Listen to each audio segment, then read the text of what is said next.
Quebec City has always had a rich English language cultural scene. Yet, English-speaking personalities often fly under the radar. This short documentary series will put them into the spotlight by presenting different angles of this vibrant and close-knit community.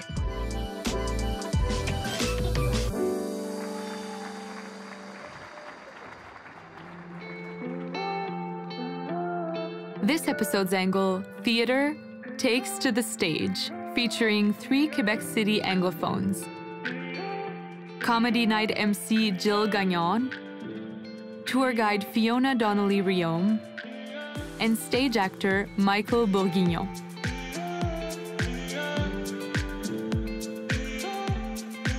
Jill Gagnon is well known in the Anglophone community. She arrived in Quebec City nearly 20 years ago, and for a long time felt isolated as an English speaker in a Francophone city. She has made it her mission to help other Anglophones who have relocated here, including by hosting a popular English comedy night at a local brewery. I am from Pittsburgh, Pennsylvania originally, but I moved here with my French-Canadian husband from the Bahamas. So when I left my home and friends and family and job in Pittsburgh, Pennsylvania, I really thought I was going to live in the Caribbean for the rest of my life. As a child, Michael Bourguignon was very shy, thinking he would never be able to pursue his passion for theater. Once he moved to Quebec City, he found the courage to join the Quebec Art Company, a community theater group active since 1981 and has performed numerous roles with the troupe. Originally, I'm from Ottawa, the nation's capital, the other nation's capital, we like to say. I basically grew up in Gatineau, though, across the river from Ottawa. My parents worked for the federal government, so in 1979, in the other Trudeau era, we moved to New Brunswick. And so I went to high school there, and I did at the time, after high school, what everyone else does in that town, which is you either go to work at the mill or the mines where your father worked before you and his father before him, or you left, went to university, and never came back. So I moved to Montreal. I spent 16 years in Montreal, and I moved to Quebec City in 2008. If you've ever toured the Morrin Centre, chances are you've had Fiona Donnelly-Riome as your guide. Her theatrical experience charms and spooks visitors, whether she's giving a Morrin Centre tour or the late-night Promenade Fantôme walking tour. I'm from Motherwell, Scotland. It's near Glasgow. 30 years ago, I married a Canadian Air Force member. And we traveled from Germany to Bagotville to all over Canada. And he recently retired from the military, and we chose Quebec City. Quebec City is it's a lot like Scotland. The architecture, the people, the meals, everything. A lot of similarities. Strong characters and resilient.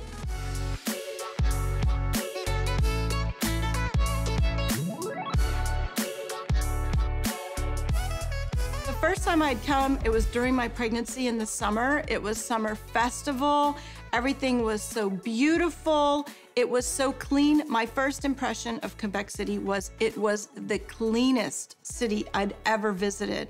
And needless to say, it wasn't the same place when I got back in January.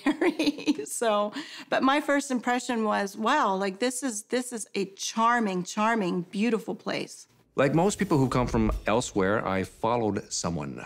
I fell in love, and the relationship didn't last, but my love affair with Quebec City kicked in, and that has lasted all this time. What I like about Quebec City is all the little windy streets. It's like I think if it's like being in Europe. And I like that the St. Lawrence River is just beside, and then Mont Saint-Anne's not so far, so you see the mountains. It just feels it's sort of like a magical place from another era.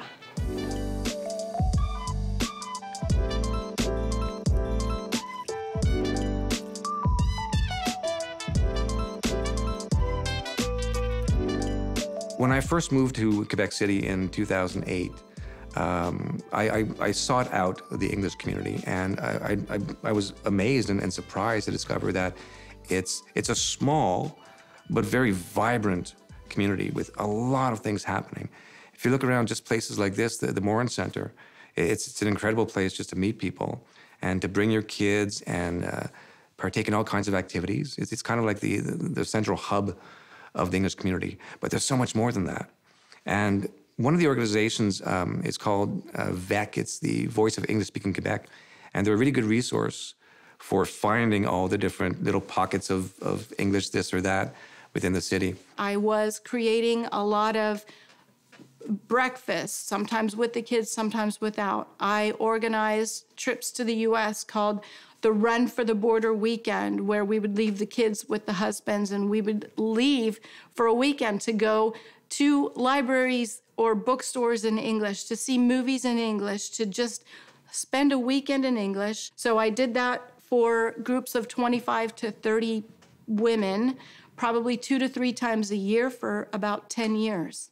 So, and because of that, I became very well known in the community, and my husband used to call me the mayor of Angloville, because I knew everyone who spoke English. And most of the time, I would feel very compelled to reach out to anyone who had just found themselves here and didn't know where to start to build their life. And I had many, many people to my house to have coffee.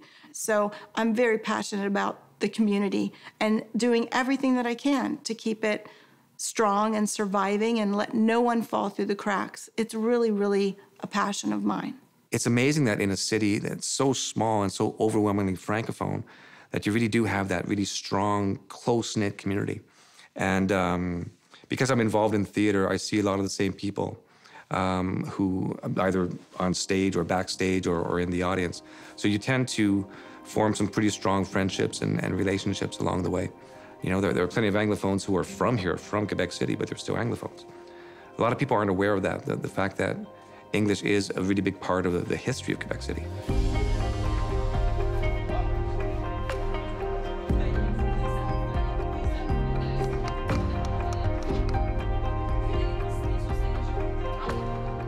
I've been working at the Morrin Centre since 2019. I came here after completing my degree in theatre at the University of Victoria, and I thought it would be a perfect way to continue doing some theatre. And so that's what I do. I give tours of the centre, and I also work for the Patrimoine, which is giving tours outside at night. Branding. They had little sticks with different called. Oh yes, we were all right. I didn't know the history of Quebec City or before I worked here at Promenade Fantôme. So I know it was new to me and the surprise I had about the stories. So I tried to bring that to the people visiting. It might be my 4th tour that day, but I think that's where my theatre training comes in, to not let that affect the surprise when I say something that it's for the first time those people are hearing it, just like when you're doing a show, that's the first audience. And like one of my teachers told me, it's someone's first performance and someone's last performance. And so just always remember that. And so yes, it seems like I'm just doing tours here. I'm not performing a musical or something, but I feel it's as important, especially right now, just to take a group of people somewhere else for that time of your tour. You're going into a jail, you're going on the streets of Quebec, and you just take them there, and then they have to go back to their life with things that are happening right now, but just take them out of it somehow right now. It's important. What I love about the Morrin Centre is all the paintings and photographs that are around all the different floors with real people. And there's busts here of James Douglas Sr. and Dr. Joseph Morrin's big portrait above the reception, who left all his money to have Morrin College here. I just like all the little windy staircase. I always say they could make Beauty and the Beast in this place, and Belle would be on the stairs, and the Beast would be upstairs, and Mrs. Potts would be over there. Got the tea, Miss Lady. Yeah, I just think there's There's stories that come. There's so many books. There's 28,000 books, but there's so many stories that are not in the books in this building. We had a lady one day, and her daughter translated for her, and she says, "My mother says there are many here." And I'm like, "Many? Many?" She goes, "Many." And I was like, "Oh, okay. Are they friendly?" "Yes." So then I was okay. But so there are many here, but I think they're watching out for us and enjoying us living our lives. So we just have to keep smiling and laughing and bringing laughter around the walls here. Make it a happy place, because it's not a scary place. It's a warm place.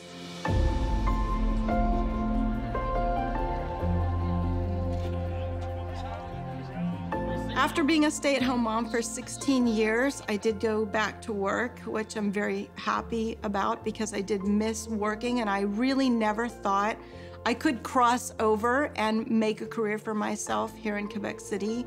But now I get more involved in trying to organize things. A friend of mine who also is an American from Pennsylvania is a part owner of Snow Microbrasserie. He opened that in November, right before the pandemic. So I really wanted to support him in his business. And for the beginning of the pandemic, I was just buying cases of his beer and delivering it to our friends, and just with a little note like, "Enjoy your lockdown with this beer." And then as summer came and some of the regulations were starting to dissipate, he and I decided to put together an English comedy night, and he has a beautiful outdoor patio. It's right beside Videotron Centre, so it's perfect location. It was outside, 150-person capacity, and we did that twice, sold out both times. So it was really, really good to see the community. And a lot of the people in that English community I haven't met yet because they're younger, they've just arrived, their children are younger, so they're in a different phase of their life. I think with the idea for the English comedy show came quite naturally for Dan, who is my friend and one of the owners of Microbrasserie, because they had a lot of success in the French-speaking comedy shows at his Microbrasserie. So it made sense. But the question was, do we have the talent who are English-speaking? And we found that it was quite easy because some of the comedians that he had hired for the French-speaking comedy nights were also bilingual and willing to do their act in English, and actually were really interested in challenging themselves to do that, some of them. And then we also have a lot of really funny people in the English community. We're really happy to let people kind of take that chance, and we are going to let them take that chance. It's not Caroline's Comedy Club. This is really for the community, by the community. So we really do encourage that community to get up and try it.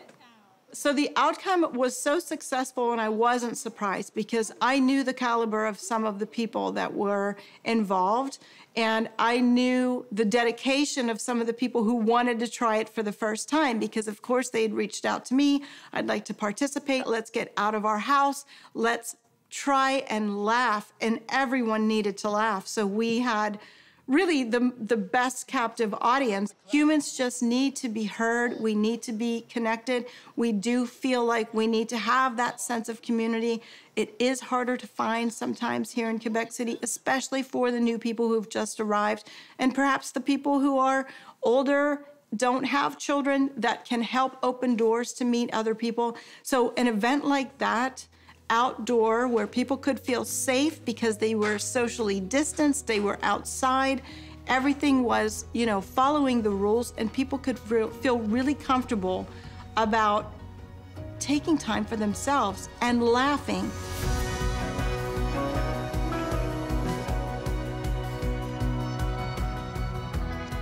I've always been a creative person. I feel very lucky in that I've always worked in the area that I want to work in, which is communications in some shape or form. When I was 10 years old, I got my very first typewriter. And I would just sit and I would write stories. So I've always been a very creative person. I love to write, and it's what I do for a living. I write, I edit. I do voice work. I do a lot of different things that have to do with communications and language.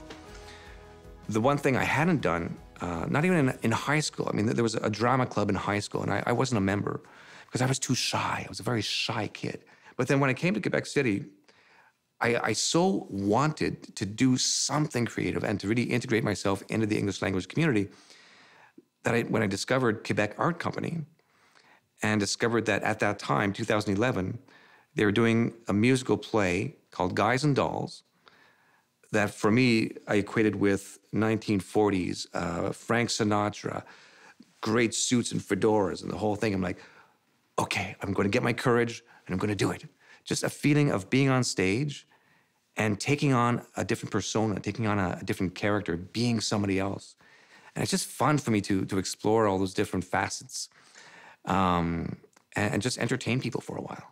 Quebec Art Company is an amateur, community-based theater organization, which means it's open to anyone. And there is quite a lot of talent in Quebec City, which is surprising. And when we welcome these new people, they can be from the English community or not. We have a lot of Francophones who just have an interest either in the English language or English language theater. And so we keep building our stable of actors. So Quebec Art Company is actually the longest running English community theater group in Quebec City. Very, very rich history. Every 2 years we do a musical because a musical is a lot of work. We recently did Hair, the musical, and that was a huge success. And we're now working on a period piece, a bit of a farce, a comedy of manners, so to speak, called The School for Scandal. And that's something that I'm very excited about because I get to wear an 18th century costume and practice my British accent and do all the things that I love to do. So I play Sir Peter Teasel, who is married to the much younger Lady Teasel, who comes from the country. So she's the destitute daughter of a plain country bumpkin. I'm a very wealthy man, and she wants me for my money. Let's be fair, right? Sir Peter is very much in love, very smitten with Lady Teasel, but it's unrequited love. Now, of course, there has to be a third person in that triangle, so the mystery there is who is that third person? Is it this nephew? Is it that nephew? Is it really happening? Rumors abound, and there happens to be a group of gossip mongers who just love to spread scandal. And so that's sort of the underlying theme of the whole thing is what is real and what is rumor. And Sir Peter, my character, is sort of caught up in the middle of all this, absolutely loathes the idea of gossip, but this is the world that he unfortunately inhabits. Lady Teasel is played by Caitlin Chavon, whom I first met when we did Hair back in the fall. She became somebody that we want to keep. So when she auditioned for The School for Scandal, I was very excited to find out that she'd be working with me. I play the old bachelor, basically, who takes the young wife. And so there's quite an age difference, but we have a really good chemistry.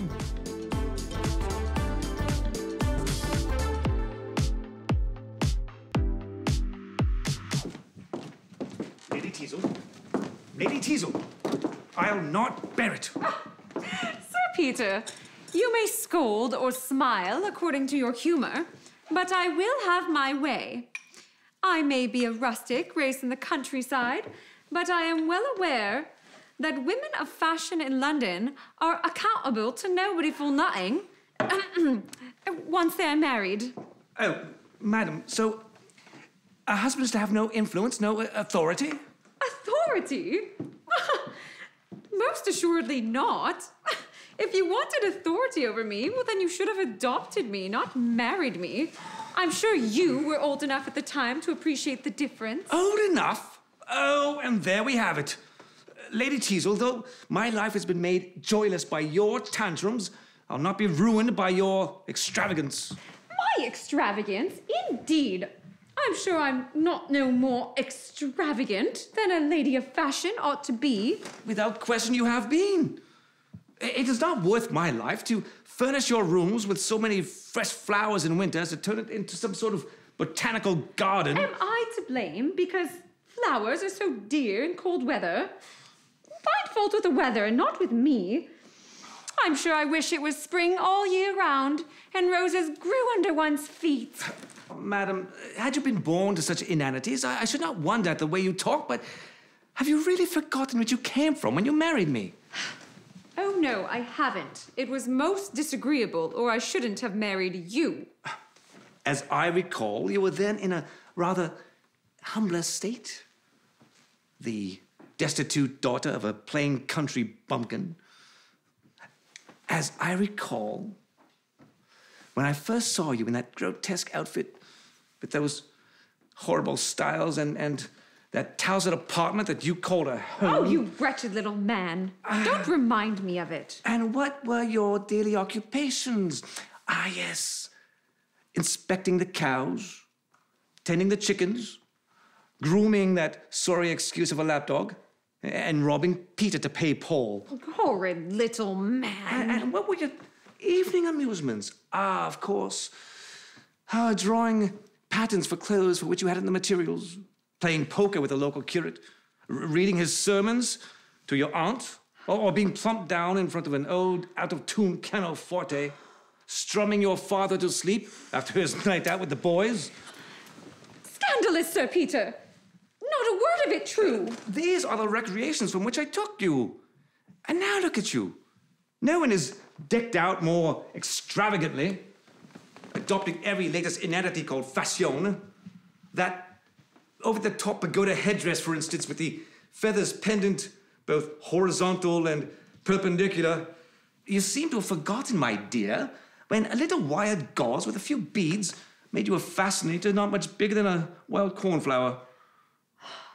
You really are a horrid little troll. Now, while in town, you must have your own carriage, footmen, and bodyguards. Seemingly, you've lost all recollection of when hitching a ride with the first passerby sufficed. Horrid little beast. I swear, I never did hitch a ride with... Pray tell, what have I not done for you? I've made you a woman of acceptability, a fortune, of rank. In short, I've made you my wife. Then add to my list of debts by doing one more thing for me. And what would that be? Make me your widow. Oh, don't flatter yourself, woman. I am obliged for the suggestion. However, though your ill conduct may disturb my peace of mind, it shall not break my heart to that point.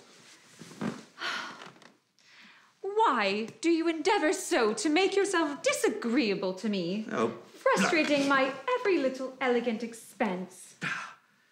Did you have these elegant expenses when you married me? Why would you have me be so unfashionable? Oh, to hell with fashion. I should think a man of your standing would like to have a wife perceived as a woman of taste. Oh, damn it, madam, you had no taste when you married me. So true, sir. And after having married you, I could never pretend to taste again. If such are your sentiments, then pray how came I to be honored with your hand? Shall I tell you the truth? If it's not too much to ask. The fact is, I grew tired of all those agreeable recreations you so good-naturedly described. And having a spirit to spend and enjoy a fortune, I decided to marry the first rich man who would have me. Oh, tell me, madam, was I the only one to be ensnared? While I cast my net at several, you were regrettably the only one I could catch. Ha ha! At last, an honest confession. Well, Sir Peter, now that we have finished our daily contretemps, I presume I may go to my engagement at Lady Sneerwell's? Oh, there's another precious accessory. You certainly have a charming set of acquaintances. Yes, they are people of fortune and station, and they are remarkably tenacious of their reputations. My God, yes. They are tenacious of reputation with a vengeance.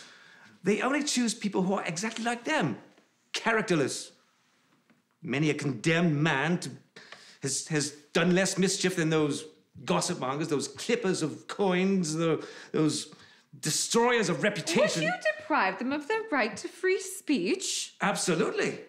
Alas, they've made you just as bad as any of their society. Yes, I do believe I fit in with tolerable grace. Oh, I bear no malice towards those I abuse. When I say an ill-natured thing, it's out of pure good fun. And I take for granted they deal in exactly the same way with me. Now, don't forget, you promised to come to Lady Sneerwell's. I'll check in later, if for no other reason than to look to my own reputation. You better be quick about it, otherwise you'll be too late to save what little of it is left. With such a charming air, she contradicts everything I say. And how pleasingly she shows her contempt of my authority. While I seemingly cannot make her love me, I do derive great satisfaction in quarreling with her. I think she is never as appealing as when she is doing everything in her power to irritate me.